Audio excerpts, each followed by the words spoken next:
ഐവ silks, Kasaragod, Kanhangad, Mangalore.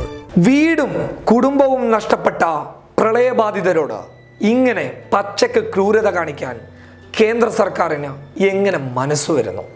എന്തിനാണ് കേരളത്തോട് ഇത്ര ശത്രുത പുലർത്തുന്നത്? പറഞ്ഞു വരുന്നത് 2018 ഓഗസ്റ്റ് 15 കേരളത്തിൽ രക്ഷാപ്രവർത്തനത്തിന് വ്യോമസേന എത്തിയിരുന്നു. 4 ദിവസത്തെ രക്ഷാപ്രവർത്തനം കഴിഞ്ഞ് അവർ മടങ്ങുകയും ചെയ്തു. ഉടൻ തന്നെ ചീഫ് സെക്രട്ടറിക്ക് 113 കോടിയുടെ രക്ഷാപ്രവർത്തനത്തിന് ചിലവായ തുകയാണെന്ന് പറഞ്ഞ് വ്യോമസേന ഒരു ലെറ്റർ അയക്കുകയുണ്ടായി. എന്നാൽ ഇപ്പോൾ സംഭവിച്ചിരിക്കുന്നത് മറ്റൊരു കാര്യമാണ്. പ്രളയബാധിത പ്രദേശങ്ങളിലേക്ക് ആവശ്യ സാധനങ്ങളും മരുന്നുകളും എത്തിക്കാൻ വേണ്ടിയിട്ട് കേരളം വ്യോമസേനയുടെ സഹായം ചോദിച്ചു. അപ്പോൾ വ്യോമസേന നൽകിയ മറുപടി എന്ന് പറയുന്നത് ആദ്യം പണമടയ്ക്കണം. എത്രയാണ് അടയ്ക്കേണ്ടത്? മണിക്കൂറിന് 60 ലക്ഷം വെച്ച് 2.5 കോടി രൂപയാണ് വ്യോമസേന കേരളത്തോട് അടയ്ക്കാൻ വേണ്ടി ചോദിച്ചത്. പ്രളയബാധിതർക്കല്ലേ എന്തെങ്കിലും ഒരു ഇളവുണ്ടോ എന്ന് കേരള സർക്കാർ വ്യോമസേനയോട് ചോദിച്ചു.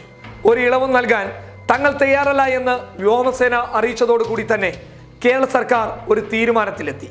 അതായത് ചാണ്ഡിഗഡിലെ ഹിന്ദുസ്ഥാൻ ലൈഫ് കെയർ ലിമിറ്റഡിൽ നിന്നുമാണ് കേരളത്തിലേക്ക് എത്തിക്കേണ്ട ഇൻസുലിൻ, ആന്റിബയോട്ടിക്സ്, ORS, അതുപോലെ രക്ഷാപ്രവർത്തകർക്ക് ആവശ്യമായിട്ടുള്ള കയ്യുറ, മാസ്ക്, ക്ലോറിൻ ഗുളിക എന്നിവ എത്രയും പെട്ടെന്ന് പ്രളയബാധിത മേഖലകളിലേക്ക് എത്തിക്കേണ്ടത് കേരള സർക്കാരിന്റെ ഏറ്റവും വലിയ ആവശ്യമായിരുന്നു.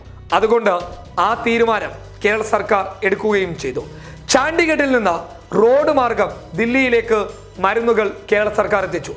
അവിടെ നിന്ന് മരുന്ന് കൊമേഴ്ഷ്യൽ വിമാനങ്ങൾ വഴി സൗജന്യമായി കേരളത്തിലെത്തിക്കാനുള്ള സംവിധാനം കേരള സർക്കാർ ചെയ്തതോടുകൂടി വ്യോമസേനയുടെ വാദത്തിന് ശക്തമായ തിരിച്ചടിയാണ് കേരള സർക്കാർ നൽകിയിട്ടുള്ളത്. എന്തിനാണ് പ്രളയബാധിതരോട് പോലും കേന്ദ്ര സർക്കാർ ഈ ക്രൂരത കാണിക്കുന്നത്? കേരളത്തെ എന്തിനാണ് ഇങ്ങനെ ഒറ്റപ്പെടുത്തുന്നത്? ഇതിന് കൃത്യമായ മറുപടി കേരളം നൽകാതിരിക്കില്ല. News desk public Kerala.